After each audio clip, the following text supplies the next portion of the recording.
హైడ్రోసెఫాలసిస్ disease అంటే ఏంటి? ఇప్పుడు ఎక్కువగా హాస్పిటల్స్లో జాయిన్ అయ్యే కేసెస్ కూడా ఇవే ఎక్కువ అంటున్నారు. దానికి ఏం చెప్తారండి? హైడ్రోసెఫాలసిస్ అంటే బ్రెయిన్లో వాటర్ ఎక్కువ అవ్వడం. హైడ్రో అంటే వాటర్, బ్రెయిన్లో వాటర్ ఎక్కువ అవ్వడం. ఓకే. వాటర్ అంటే ఫ్లూయిడ్. నార్మల్గా బ్రెయిన్లో సెంటర్లో ఇంకా చుట్టూ సిఎస్ఎఫ్ ఫ్లూయిడ్ అంటాము ల్యూబ్రికేషన్ కోసం. సో ఆ ఫ్లూయిడ్ ఎక్కువ అయినప్పుడు హైడ్రోసెఫాలసిస్. చిన్నపిల్లలు చూసినట్లయితే వాళ్ళ బ్రెయిన్ వాళ్ళ స్కల్ బోన్ ఫ్లెక్సిబుల్గా ఉంటుంది. ఓకే. ఎందుకు ఫ్లెక్సిబుల్గా ఉంటుంది? అది ఇంకా మెత్తగా ఉంటుంది గ్రోత్ కోసమని, ఇంకా వాళ్ళ బ్రెయిన్ పెరుగుతూ ఉంటుంది కాబట్టి ఆ బ్రెయిన్ని అకామిడేట్ చేయడం కోసమని జస్ట్ ఆ స్కల్ ఇంకా మెత్తగా ఉంటుంది. ఆ టైంలో హైడ్రోసెఫాలసిస్ కనుక డెవలప్ అయిందనుకోండి, అప్పుడు బ్రెయిన్ సైజ్ సీరియల్గా పెరుగుతూ ఉంటుంది. ఓకే. సో వాళ్ళ బ్రెయిన్ స్కల్ హెడ్ సర్కంఫరెన్స్ అని ఉంటుంది, అది కొలుస్తూ ఉంటే ఎవ్రీ మంత్ ఆర్ 15 డేస్కి హెడ్ సైజ్ పెరుగుతూ ఉంటుంది. అడల్ట్స్లో skull is hard structure. Okay. So అది సైజ్ పెరిగే అవకాశం లేదు. ఓకే. ఈ ఫ్లూయిడ్ పెరుగుతున్న కొద్దీ ఇద్దరిలో కూడా ఒక లెవెల్ తర్వాత బ్రెయిన్ అకామిడేట్ చేయదు. సో ఆ చుట్టూ ఉన్న బ్రెయిన్ మీద ప్రెషర్ పెట్టినప్పుడు వాళ్ళకి కొన్ని సిమ్టమ్స్ వస్తాయి. ఏముంటాయి అవి? విపరీతమైన తలనొప్పి, కంటి నరం ఒతకపోతే చూపు ప్రాబ్లం, అలాంటి సిమ్టమ్స్ చూస్తాం. వామిటింగ్స్, సివియర్ అన్కంట్రోల్డ్ వామిటింగ్స్, నార్మల్గా ఏదో లైట్గా ఏదో కక్కుతున్నట్లు అలా కాదు, ప్రొజెక్టైల్ వామిటింగ్స్ అంటే బాగా ఫోర్స్తో అండ్ రిపీటెడ్గా అండ్ కంట్రోల్ అవ్వకుండా వామిటింగ్స్ ఉంటాయి. సో హెడేక్, వామిటింగ్ సిమ్టమ్స్తో ప్రజెంట్ అవ్వచ్చు. ఓకే మేడం, కొంతమందికి క్రానిక్ పెయిన్స్ అనేవి ఉంటాయి.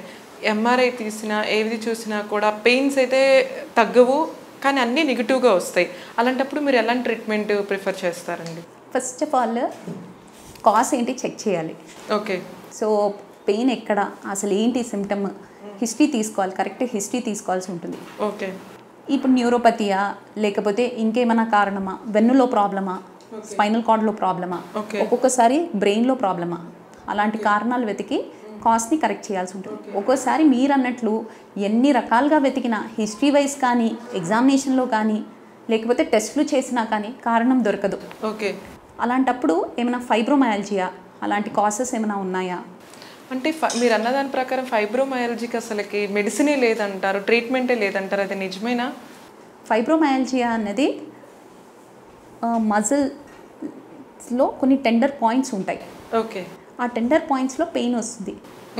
ఇది మల్టిపుల్ థియరీస్ ఉన్నాయి. ఒకటి అక్కడ నరాలు స్మాల్ ఫైబర్ న్యూరోపతి వల్ల కావచ్చు, లేకపోతే కొంతమందికి సైకాలజికల్గా వాళ్ళకి పెయిన్స్ థ్రెషోల్డ్ తక్కువ ఉండడం వల్ల ఎక్కువ పెయిన్ పర్సీవ్ చేయొచ్చు. ఓకే. సో ఈ కారణాలని వెతికి వాళ్ళ కనుక సైకాట్రిక్ సిమ్టమ్స్ ఉంటే వాటిని రెక్టిఫై చేయడం, దాంట్లో ట్రీట్మెంట్ కౌన్సిలింగ్ లాంటివి తీసుకోవడం అలాంటివి చేయొచ్చు. అండ్ పెయిన్ మెడికేషన్స్ ఇచ్చి పెయిన్ కంట్రోల్ చేయాల్సి ఉంటుంది. అంతేకాని దీన్ని పూర్తిగా సైకాట్రిక్ అనడానికి కూడా లేదు. కొంతమందికి ఎన్ని టెస్టులు చేసినా కానీ అన్నీ నెగిటివ్గానే ఉంటుంది.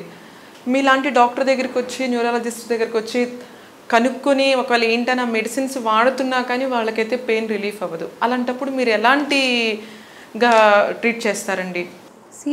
సివియర్గా ఉంటే ఫిజియోథెరపీ లాంటివి, స్టిమ్యులేషన్, నర్వ్ స్టిమ్యులేషన్, టెన్స్ అంటాము, నర్వ్ స్టిమ్యులేషన్ అలాంటివి చేయొచ్చు. మెడికేషన్ కూడా న్యూరోపతి పెయిన్ మెడిసిన్స్ కండిషన్ బట్టి, తన సిమ్టమ్స్ బట్టి అండ్ సివియారిటీ బట్టి టైట్రేట్ చేస్తాం, అంటే పెంచడం తక్కువ చేయడం అలాంటివి చేస్తూ ఉంటాం. మరీ సివియర్గా ఉంటే వేరే రకంగా local, for example spondylotic pain కానీ లేకపోతే లంబార్ పెయిన్ కానీ ఉన్నప్పుడు స్టీరాయిడ్ ఇంజెక్షన్స్ కూడా ట్రై చేయొచ్చు. ఓకే. అండ్ ఇంకా మరీ అన్బేరబుల్ సివియర్గా ఉన్నప్పుడు ఈ రేడియో ఫ్రీక్వెన్సీ అబ్లేషన్ కానీ అలాంటి పెయిన్ మాన్యువర్స్, పెయిన్ ఇంటర్వెన్షన్స్ కూడా చేయొచ్చు. ఓకే. దానివల్ల ఏమైనా సైడ్ ఎఫెక్ట్స్ ఏమైనా ఉంటాయి అంటారా? స్టెరాయిడ్స్ గుర్తుపెట్టుకోవాల్సింది ఏంటంటే, మీరు టాబ్లెట్ రూపంగా కానీ ఇంజెక్షన్స్ లాగా తీసుకున్నారనుకోండి, అది బాడీ మొత్తం స్ప్రెడ్ అవుతుంది, ప్రతి అవయవంకి స్ప్రెడ్ అవుతుంది. అదే మీరు లోకల్గా ఇంజెక్షన్ లాగా ఇచ్చినప్పుడు ఆ డోస్ కానీ ఇచ్చే లోకల్గా ఇస్తారు కాబట్టి సైడ్ ఎఫెక్ట్స్ పెద్దగా ఉండవు. ఓకే. అంటే మెడిసిన్స్ కన్నా ఈ స్టెరాయిడ్సే పెయిన్కి అయితే స్టెరాయిడ్సే బెస్ట్ అంటారా? అలా జనరలైజ్ చేయడానికి లేదు. ఫస్ట్ ట్రై చేసేది మెడికేషనే. ఓకే. స్టీరాయిడ్స్ అన్నది దీనికి తగ్గకపోతే అప్పుడు ట్రై చేయొచ్చు, అంతేకాని బెనిఫిట్ 100% ఉంటుంది అని ఏం లేదు.